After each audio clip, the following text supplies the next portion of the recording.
Hi, how are you? Hope you're all really well.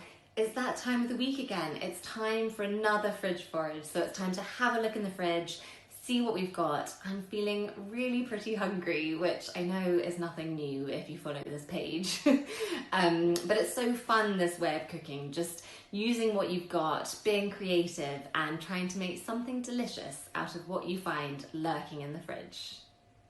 Okay, so I happen to know that I have some prawns because I took them out of the freezer last night, so they're happily defrosted. So I'm definitely going to do something with them.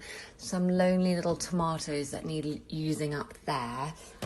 Same for these spring onions. And I don't know if it's possible to have prawns without lots of garlic and chili. I mean, I know it is, but you know what I mean. Okay, so here's what we've got. We've got the tomatoes, chili, garlic, spring onions, a little bit of coconut milk, and the prawns.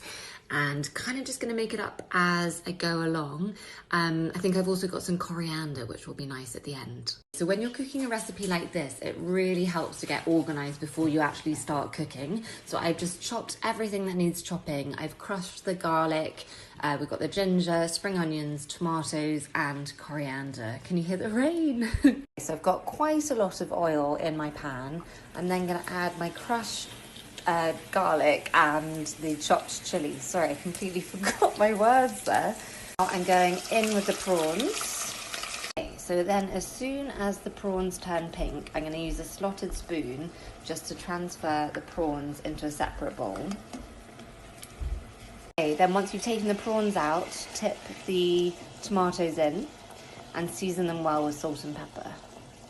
Keep stirring the tomatoes, and they're on quite a high heat here, but you can see they sort of begin to break down and they mix with the oil and they get so incredibly delicious.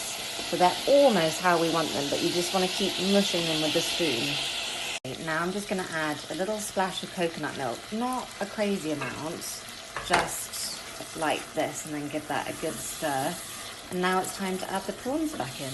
The prawns are back in. I've added some spring onions and just a handful of chopped coriander, and then give that a good stir and we're done.